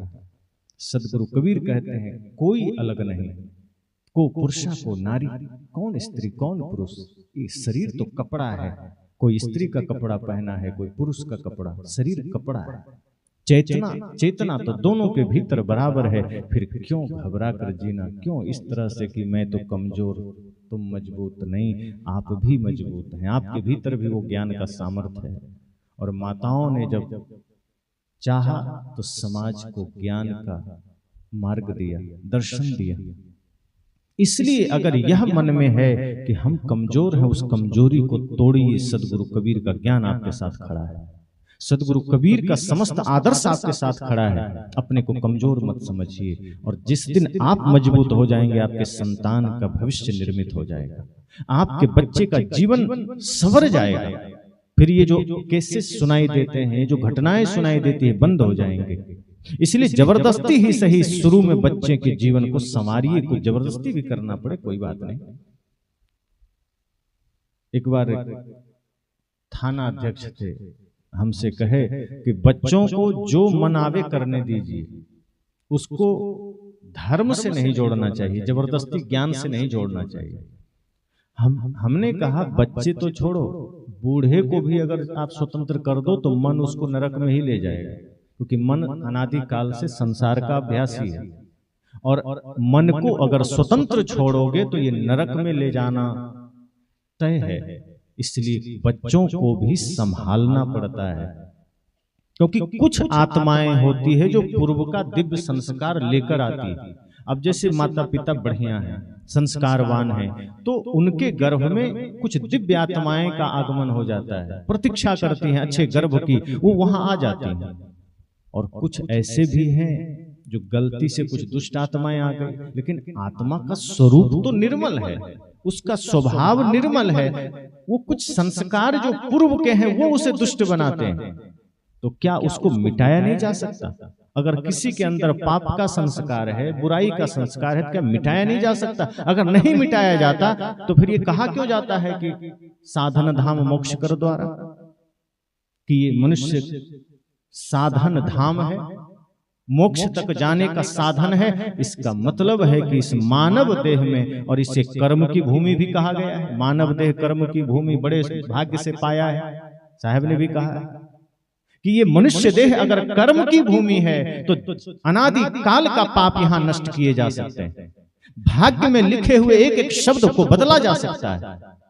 अगर आपको ये लगता है कि जो मेरे भाग्य में लिख गया मिट नहीं सकता, नहीं, आप चाहो तो मिटा सकते हो। आप चाहो तो यही अपने भाग्य की रेखा को बदल सकते हो। आप चाहो तो अपना संपूर्ण अतीत बदल सकते हो। अतीत बदल सकते हो का मतलब जो पीछे हो गया वो नहीं बदलेगा, लेकिन उसमें जितने संस्कार आपके जमा हुए हैं वो खंडित हो सकते हैं, वो मिट सकते हैं। ठीक उसी तरह से जैसे हजारों साल से कहीं अंधेरा हो, उस अंधेरे को मिटाना हो तो मात्र एक क्षण की आवश्यकता है कि बड़ा सा बल्ब जला दो, सेकंड भी नहीं लगेगा, हजारों साल का अंधेरा क्षण भर में मिट जाएगा। ज्ञान और भक्ति में वो सामर्थ्य है कि अनादि काल का पाप भी नष्ट हो जाता है। अगर ऐसा ना होता तो अंगुलीमाल साधक भी न बनते, रत्नाकर वाल्मीकि न बनते। फिर ये उपदेश ही व्यर्थ है ना। फिर हम ये उपदेश क्यों कर रहे हैं? अगर सबके भाग्य में लिखे के अनुसार ही उसका जीवन बदलना है तो अच्छे कर्म करने की प्रेरणा क्या है? फिर अगले का प्रतीक्षा करेंगे कि जो पिछला करके आए हो वो तो मिलेगा ही। अब अभी जो हम करने को बता रहे हैं, शास्त्र बता रहे हैं, संत बता रहे हैं, फिर अर्थ क्या निकला? अगर हमारा पूर्व का कर्म से हम बंध गए, कोई उपाय नहीं है, हमारा कोई संस्कार बदल नहीं सकता, तो उपदेश की जरूरत नहीं है। लेकिन सत्य यह है कि इस मानव देह में कर्म बदले जाते हैं। छोटे छोटे बच्चों में अगर पूर्व के कुछ संस्कार गलत हैं, कुछ वो गलत संस्कार लेकर आया है, और अगर आप माता पिता हैं, आप चाह लेंगे बचपन से ही उसके भविष्य को संवारने का संकल्प ले लेंगे, तो वर्तमान के उसके परिवेश को धीरे धीरे संवारते संवारते उसका भविष्य संवर जाता है, वो इंसान से भगवान हो जाता है। कोई जरूरी नहीं है कि पूर्व से कोई शुभ संस्कार लेकर आया है वही धर्मात्मा बनेगा। यहाँ भी मानव देह में यह अवसर मिलता है। मानव देह है ही कर्म की भूमि, ये भोग की भूमि नहीं है। ध्यान रखिए, फर्क है। भोग की भूमि और कर्म की भूमि में बड़ा फर्क है। भोग की भूमि मनुष्य देह के अतिरिक्त जितने भी खानियां हैं वो भोग की भूमि है। जो यहाँ हम कर्म करते हैं वो यहाँ भी फल पाते हैं, और उसी के अनुरूप हमें अन्य खानियां भी प्राप्त हो जाती है।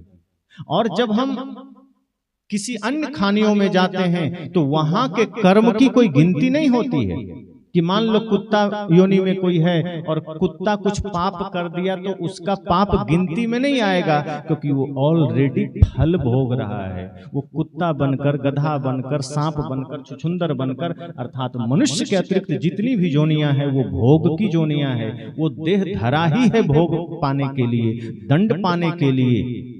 फिर सवाल ये उठता है कि मनुष्य जीवन में भी तो बहुत सारे दंड मिल जाते हैं। तो बात वैसी ही है कि निर्णय तो उस समय होता है आखिरी घड़ी में, पर इसका मतलब ये थोड़े है कि जब आप पाप करेंगे तो उस समय आपको दंड नहीं मिलेगा, उस समय भी मिलेगा। इसको ऐसे ही समझो कि कोई चोर चोरी करते पकड़ा गया, तो जिस समय पकड़ा जाता है पुलिस के द्वारा वहां भी डंडे खाते वो ले जाता है कोर्ट तक, खूब मार पड़ती है। अब न्यायाधीश ये थोड़े कहेगा कि पुलिस ने इसको 50 डंडे मार दिए तो जाओ सजा माफ हो गई, उसके कोई गिनती नहीं है। जो डंडे खाए हो खा लिया तुमने बोनस में, उसका कोई सजा में आएगा नहीं। अब जो निर्णय होगा वो सजा में आएगा। तो हम जो पाप करते हैं, जो फल पाते हैं, कोई गिनती में नहीं है। अब यहाँ से जो अन्य खानियों में हमें जाना है, सजा वहां भुगतनी है। तो कुत्ता बिल्ली सांप छुछुंदर कुछ भी कर ले, उस जोनी से वो मुक्ति नहीं पा सकता है, और न तो उस कर्म से उसका बंधन बन सकता है। वो सिर्फ काट रहा है, अपने कर्मों का फल काट रहा है।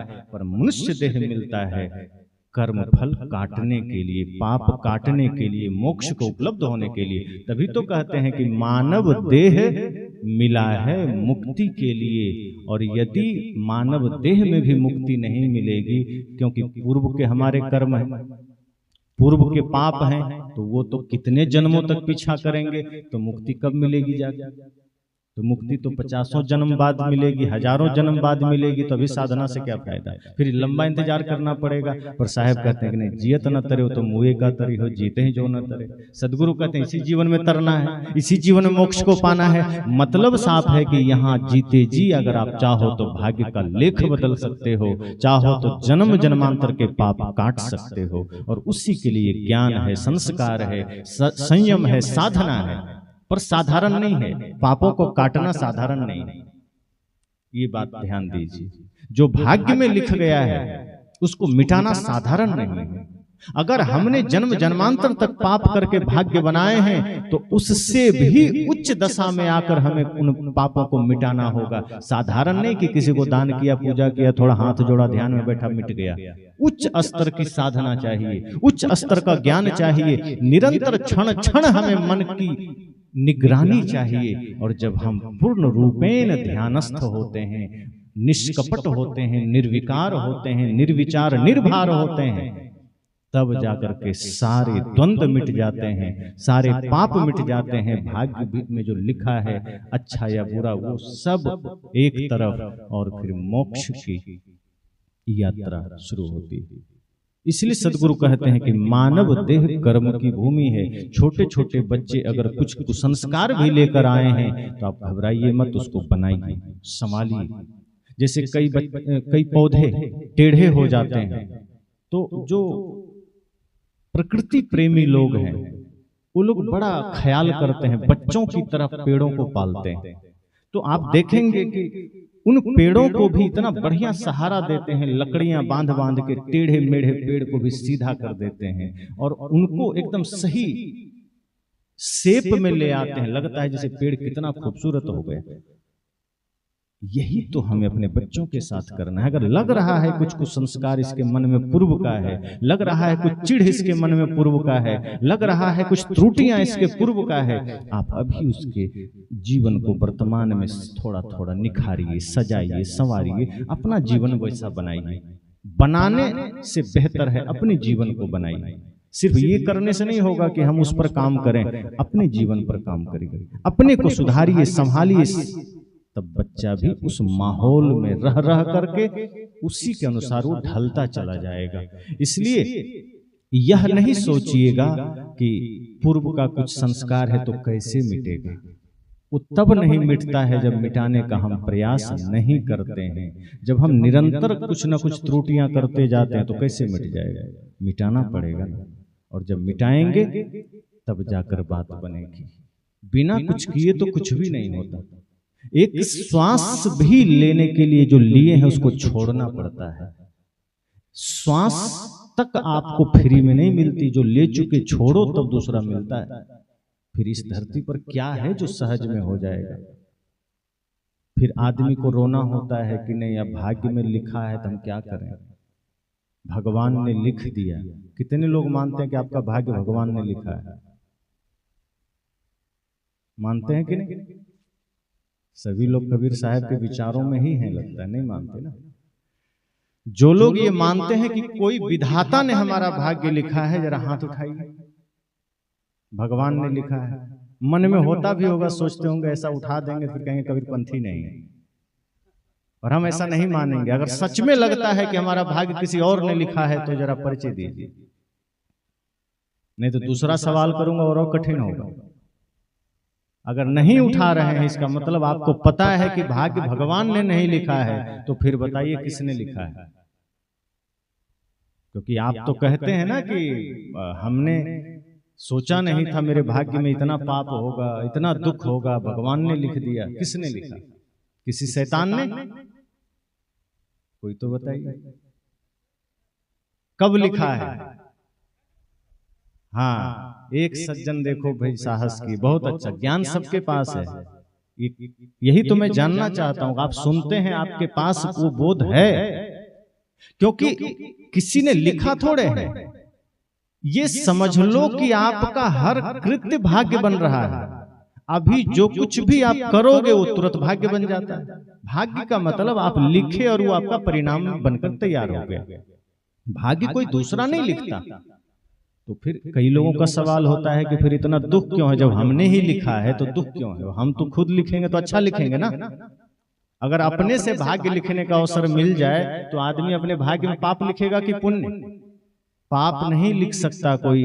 फिर ये पाप मिल कैसे रहा है, ये दुख मिल कैसे रहा है, इसका मतलब क्या है? तब आदमी वही कंफ्यूजन में आता है कि अगर हमने खुद लिखा है तो ये गलतियां इतना हमने कैसे लिख दिया? तब सदगुरु कहते हैं क्योंकि तुमने बेहोशी में लिखा है। अगर होश में लिखते तब तो कोई पाप ना होता, पर लिखा गया है बेहोशी में। अब जरा सोचो, जब आप गाली देते हो वो क्षण होश का है कि बेहोशी का? जब आप झूठ बोलते हो वो बेहोशी का क्षण है।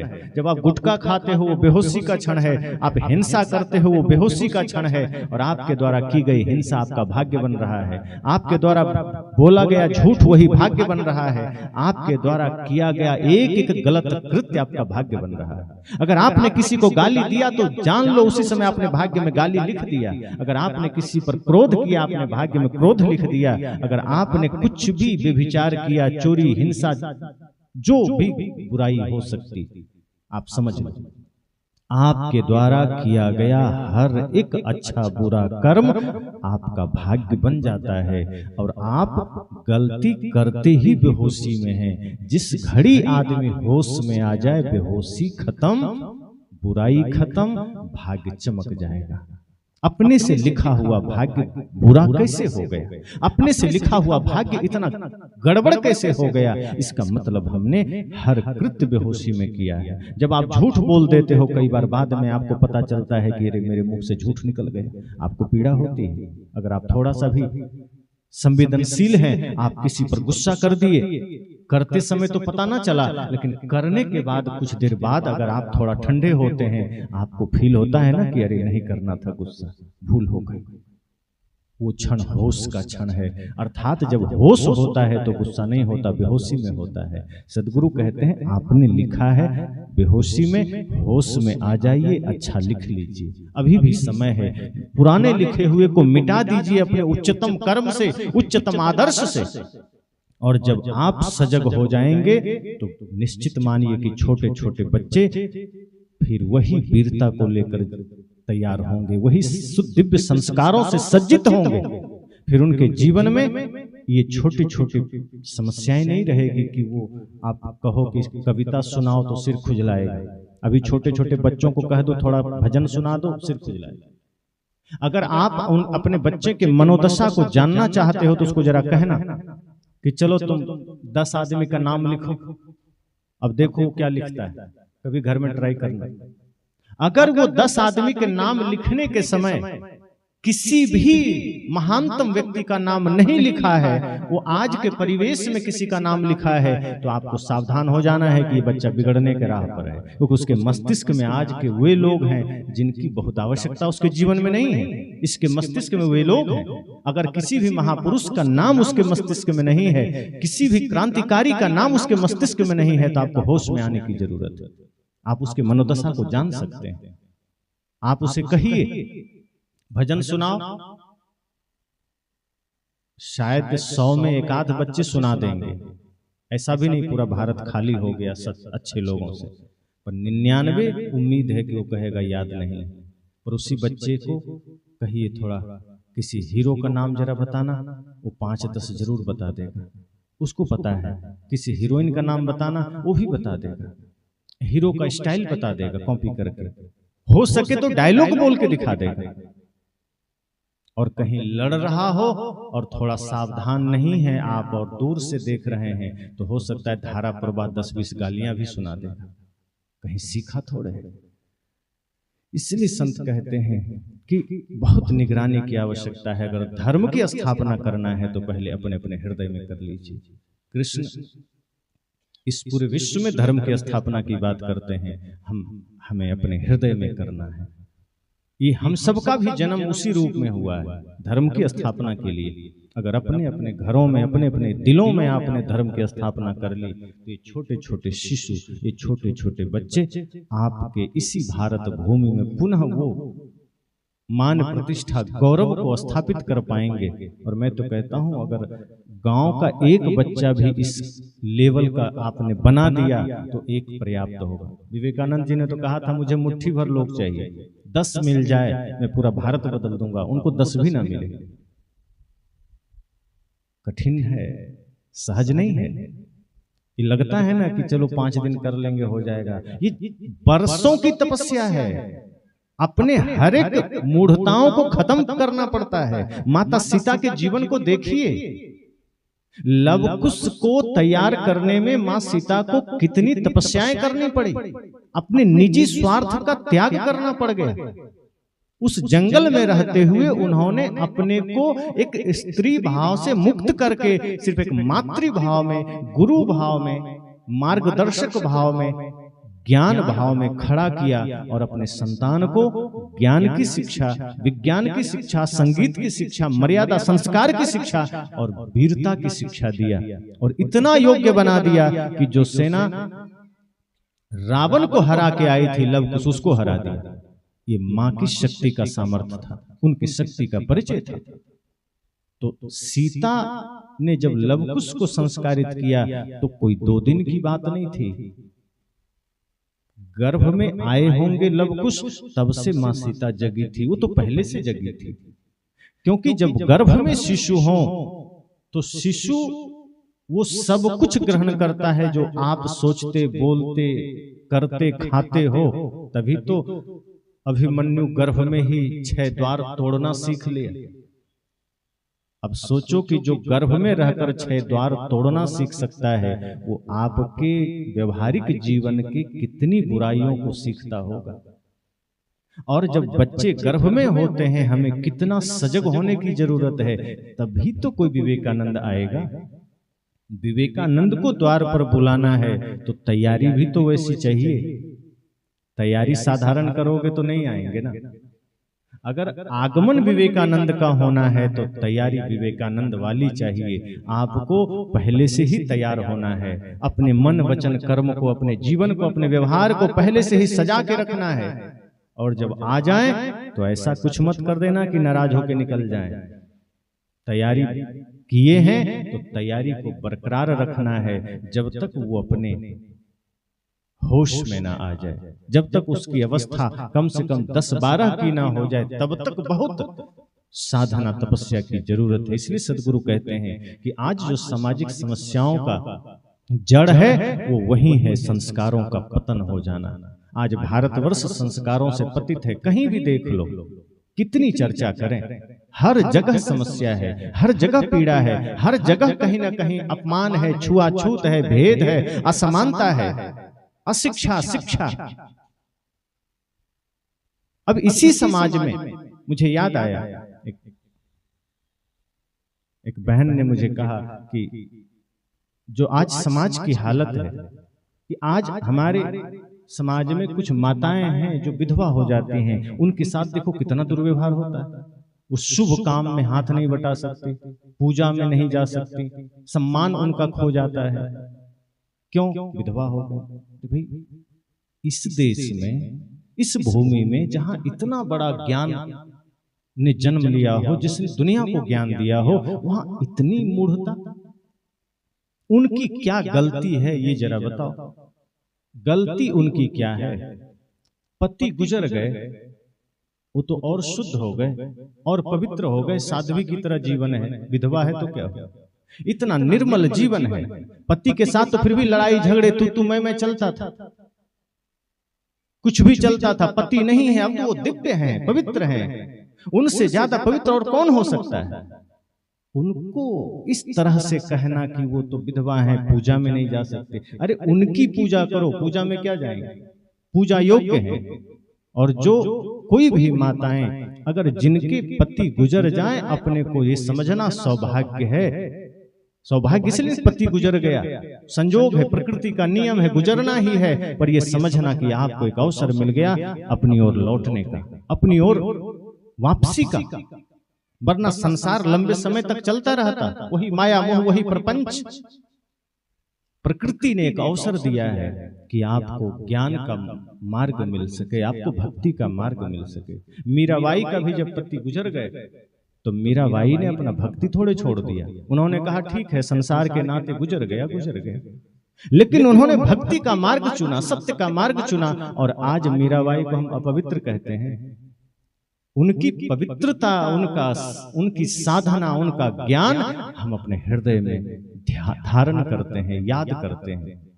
तो इस तरह की रूढ़िवादियों से हमें निकल जाना है। ये कोई छूत अछूत, अच्छा बुरा, शुभ अशुभ, ये सब मन की मूढ़ता है। अशुभ वो होता है जिस व्यक्ति का कर्म गंदा है, वो चाहे सुहागन हो, चाहे कोई भी हो। अब ये तो वही बात हो गई कि जैसे ब्राह्मणों ने कहा कि शूद्र नीच होता है, चाहे वो कितना भी ज्ञान प्रवीण हो। पूजी विप्रशील गुणहीना, शूद्र न गुणगण ज्ञान प्रवीणा, कि अगर कोई शूद्र है तो ज्ञान में प्रवीण भी है तो वो अपूज्य है, वो नीच है। ये तो यही बात हो गई। फिर कर्म की बात कहाँ रही? फिर कर्म खत्म हो गया। फिर तो जाति प्रधान समाज हो गया कि जो जाति में जन्म लिया ब्राह्मण हो गया, वो पूज्य हो गया, चाहे वो रावण जैसा ही क्यों ना हो, चाहे उसका कर्म नीच ही क्यों ना हो। फिर माता शबरी का क्या, फिर स्वपच भगत का क्या, फिर ये बुद्ध तो फिर भी क्षत्रिय समाज से थे, सदगुरु कबीर का क्या, फिर ये संत रैदास का क्या। व्यक्ति का कर्म उसको शुद्ध बनाता है, व्यक्ति का आचरण, उसकी नीयत, उसकी आदत, उसका आदर्श उसको महान बनाता है। और वैसे भी बाद में जिनके पास थोड़ा सा शास्त्र लिखने पढ़ने का आ गया, उन लोगों ने बड़ी चालाकी से एक वर्ग को नीच कह दिया। वेद में या उपनिषद में कहीं भी ये बात नहीं आई कि ब्राह्मण कोई जाति है और ब्राह्मण में जो जन्म लेगा वही ऊंचा होगा। शास्त्र जिनका उदाहरण हम लोग देते हैं, या जो पंडित कहते हैं कि शास्त्र पढ़ लो उसमें ब्राह्मण ही श्रेष्ठ है, शास्त्रों में ही दिया गया कि जो व्यक्ति जन्म लेता है, जन्म से सब शूद्र है। जन्मना जायते शूद्र, जन्म से सभी शूद्र है। लेकिन जब उसी का संस्कार हो जाता है, जब वो मन वचन कर्म से सत्य को, भक्ति को स्वीकार कर लेता है और ब्रह्म को जान जाता है, तो ब्रह्म जानाति ब्राह्मण, फिर वो ब्रह्म को जानने वाला ब्राह्मण हो जाता है, कर्म से पवित्र हो जाता है। और कृष्ण भी कहते हैं चातुर्वर्ण मया सृष्टि गुण कर्म विभाग सा। वे कहते हैं कि चतुर्वर्ण की जो सृष्टि है, इसमें गुण और कर्म के आधार पर विभाग है, जाति के आधार पर नहीं। गुण कर्म मतलब अगर कोई ज्ञान देता है वो सब ब्राह्मण है, समाज की रक्षा करता है वो सब क्षत्रिय है, व्यापार करता है वो सब वैश्य है, और जो खेती किसानी करता है वो शूद्र है। अब शूद्र का मतलब नीच से नहीं है। कृष्ण कहते हैं शूद्र मतलब जो सेवा कर रहा है, पर बाद में पंडितों ने शूद्र का अर्थ नीच से ले लिया। उसने घुमा दिया कि नहीं, शूद्र वो है जो नीच है। और एक श्लोक लाके धर दिया वेद का, ब्राह्मणो वैश्य मुखमासीत बाहु राजन्य कृता तदवैश्यम पदभ्याम शूद्रो अजायत, कि विराट भगवान के मुख से ब्राह्मण पैदा हुआ और बाह से क्षत्रिय पैदा हुआ, जांघ से वैश्य पैदा हुआ और पैर से शूद्र पैदा हुआ। तो पहली बात तो इस पर दो पक्ष है, दो अर्थ है। एक तो ये कि विराट भगवान के मुख से ब्राह्मण पैदा हुआ, तो मुख से कोई पैदा होता है?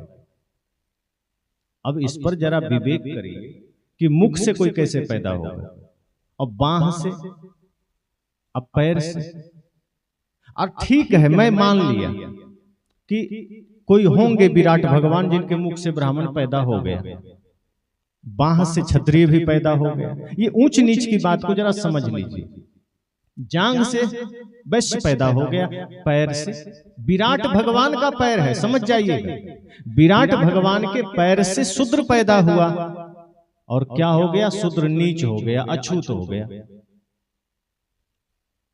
तो मैं ये पूछता हूं कि एक तरफ भजन गाते हो, जेहि चरणन से निकसी सुरसरी शंकर जटा समाई, सोई चरण के बट धोई लीन्हा, तब हरि नाव चढ़ाई, भजु मन राम चरण सुखदाई। कि जिस चरण से गंगा निकली और वो पवित्र हो गई, उसमें नहाने से सब मुक्त हो जाता है, उसी चरण से शूद्र निकला तो वो छूत हो गया। बात समझ में आ गई कि भगवान के उसी पैर से गंगा भी निकली है तो वो पावन हो गई, और पावन ही नहीं हुई, जो उसमें नहाएगा वो भी मुक्त हो जाएगा। फिर वहां से शूद्र निकल के छूत कैसे हो गए, कोई ब्राह्मण जवाब ही नहीं देते। तो एक तो अगर उन्हीं की बात मानो तो भी फॉल्स, कि नहीं जाति से बड़ा हो गया। दूसरी बात, कोई मुख से पैदा नहीं होता, इस धरती पर जन्म लेने का सबका समान प्रक्रिया है, और सब जन्म से शूद्र ही होते हैं। कर्म से कोई ज्ञानी हो जाता है, कोई नीच रह जाता है। जो पाप करता है, जो बुरा करता है, जो नीच कर्म करता है, वो शूद्र होता है। इसलिए कहते हैं ना कि रावण तो ब्राह्मण कुल में जन्म लिया, ब्रह्मा जी के रिलेशन में था, लेकिन कर्म नीचा किया तो वो रावण भी राक्षस हो गया। और माता शबरी के लिए लोगों ने कहा तो नीच कुल में जन्म ली, लेकिन कर्म इतना ऊंचा हो गया कि वो भी भगवान उनके सामने झुक गए, पूज्य हो गए। तो इसलिए अगर हम इन चीजों में परंपरावादी कुछ बातों को लेकर नारियों का अपमान कर रहे हैं, विधवा माताओं का अपमान कर रहे हैं, अन्य किसी को हम देख करके हम छूत अछूत का भाव पैदा कर रहे हैं, तो ये हमारे सामाजिक समस्याओं में एक बहुत बड़ा जहर है जो हमें मिटाना चाहिए। आपस में ये रखो कि सब में परमात्मा है, सब में राम बैठे हैं, सब में प्रभु बैठे हैं, सबके हृदय में वही है, सब शुद्ध हैं, सब पवित्र हैं। जिनका अपना मन पवित्र होगा वो दूसरे को अपवित्र नहीं कह सकता। जिनका मन निर्मल होगा वो दूसरे को कभी भी कचरा नहीं कह सकते। सबसे प्रेम रखिए और चेष्टा ये करिए जो मैंने कहा कि आज आपके बच्चों के भविष्य की बात है, सजग होने की जरूरत है। अपने अपने बच्चों को देखिए और जरा विचार करिए कि क्या हमने वो दिया है जो इसको चाहिए, या वो दिया है जो समाज में आज चल रहा है। कि क्या करें, समाज में तो यही चल रहा है, यही फैशन चल रहा है। आपको कपड़े में भी समझना है कि कपड़े कौन सा दें, आपको भोजन में भी समझना है कि भोजन कौन सा दें। आज हमारा गांव, आज हमारा नगर इतना पाश्चात्य संस्कृति के अंधानुकरण में डूब गया कि सुबह होते ही चाउमीन, पिज्जा, बर्गर से हमारी शुरुआत हो जाती है, पास्ता से हमारी शुरुआत हो जाती है, और रात होते होते न जाने और क्या क्या बर्गर आदि, Coca Cola, Thums Up, Pepsi खा पी के हम ढेर कर देते हैं। क्या ये हमारी शिक्षा और संस्कार है? क्या इससे हम स्वस्थ हो पाएंगे? क्या इससे हम स्वस्थ संस्कारों को विकसित कर पाएंगे? जिस देश में ऋषियों ने खाने को भी ब्रह्म कहा हो, अन्नम ब्रह्म, वहां अगर अन्न के साथ ऐसा अत्याचार करते हो तो वो अन्न आपका मन बिगाड़ सकता है। और मैं उदाहरण देता हूं कि जब मन भीष्म पितामह का भी बिगड़ जाता है अन्न खाने से, तो द्रौपदी का चीरहरण हो जाता है। जो भीष्म पितामह सामर्थ्यशाली थे, जिनके पास इतना शक्ति, इतना साहस, इतना सामर्थ्य था कि साक्षात यमराज भी उनके सामने घुटने टेक दे, उस भीष्म पितामह की सभा में बैठे होने के बाद भी द्रौपदी का चीरहरण हो जाता है। और जब वही चीरहरण के बाद द्रौपदी भीष्म पितामह से कहती है कि आपके होते हुए मेरा चीरहरण हो गया, ये बहुत बड़ा दुर्भाग्य है और आप पर धिक्कार है। भीष्म पितामह ने एक ही बात कहा कि पुत्री मुझे माफ कर दो, पर इतना सा मैं कह रहा हूं कि उस वक्त मैं दुर्योधन के शिविर में था और पाप का अन्न खा रहा था और मन भी मेरा दूषित हो गया था, इसलिए मैं तुम्हारी रक्षा न कर सका। लेकिन अब अर्जुन के बाणों से ये दूषित सारे रक्त निकल गए हैं, अब मेरा मन निर्मल हो गया है, पावन हो गया है, और अब मैं तुम्हें पावन मन से आशीर्वाद दे रहा हूं। भीष्म पितामह जैसे महापुरुष का भी मन दूषित हो सकता है, आपका तो खान पान न जाने कितना बिगड़ गया। इसलिए भोजन भी ठीक रखिए, शुद्ध पवित्र रखिए, सादा सुपाच्य रखिए। कोका कोला, थम्स अप बच्चों को आदत मत लगाइए, छोटी छोटी चीजों पर ध्यान रखिए। अगर आप आज अपने बच्चों का वर्तमान ठीक नहीं किए, भविष्य बहुत भयंकर होने वाला है। और इस समाज में जो कुछ भी आज घटित हो रहा है, आज आप कहते हैं कि वहाँ के युवाओं ने ऐसा कर दिया, वहाँ लड़कों ने ऐसा कर दिया, वहाँ ऐसा कर दिया, वो लड़के और कोई नहीं इसी समाज से निकलते हैं और धीरे धीरे बिगड़ जाते हैं। अगर आज आपने उसके वर्तमान को रक्षा किया, आज आपने उसके वर्तमान को संवारा, तो वो लड़के फिर इस रूप में गिने जाएंगे कि वहाँ एक युवक मिले, उन्होंने मेरा साथ दिया, उन्होंने मेरा मार्गदर्शन किया और उनके होते कुछ हो ना पाया। आज ये शिक्षा देने की जरूरत है कि आज के युवाएं राष्ट्र के बारे में सोच सकें, आज के बच्चे माता पिता गुरु और राष्ट्रभक्ति को जान सकें, वो अपने स्वार्थपरता की राजनीति से ऊपर उठ सकें, महत्वाकांक्षा से ऊपर उठ सकें। अगर वो संस्कार, वो शिक्षा आपने विकसित किया तो समझ जाना कि ये सत्संग भी सफल हो जाएगा। तो हम सबकी जिम्मेदारी है अपने अपने संतानों को, सिर्फ अपने अपने संतानों के प्रति एक तपस्विनी बन जाइए, एक तपस्वी बन जाइए, और ये धर्म, ये ध्यान, ये सत्संग अपने जीवन में पहले उतारिए कि ध्यान हमें समय से करना है, योग ध्यान जरूरी है, सात्विक शुद्ध आहार जरूरी है, नित्य नियम से घर में आध्यात्मिक वातावरण जरूरी है, और अपने लिए, अपने बच्चों के लिए बढ़िया बढ़िया किताबें जरूरी है, सही संत गुरुजनों के, रहने संपन्न संतों के ज्ञान जरूरी है। और इन सब से जब अपने समाज को जोड़ेंगे, अपने जीवन को जोड़ेंगे, बच्चों को जोड़ेंगे, तो वही समाज आदर्श बनता है। क्योंकि आदर्श समाज और आदर्श ग्राम सड़कों से नहीं बना करते, ये बिजली के खंभों से नहीं बना करते, ये अस्पताल से नहीं बना करते, ये सामुदायिक भवन से नहीं बना करते। इससे सिर्फ बाहरी चमक आती है। आदर्श तब बनता है जब व्यक्ति के जीवन से बुराइयां गिर जाती है, जब व्यक्ति के जीवन में राष्ट्र की भावना जग जाती है, जब व्यक्ति के भीतर संवेदना का जागरण हो जाता है, और जब पूरे विश्व के प्रति हमारे हृदय में एक ही भाव जगता है कि सर्वे भवन्तु सुखिनः, सर्वे सन्तु निरामयाः, सर्वे भद्राणि पश्यन्तु मा कश्चित् दुःख भाग् भवेत्। जब इस भाव के साथ हम जीते हैं तो हमारा काम बन जाता है, तब हमारा जीवन सार्थक हो जाता है।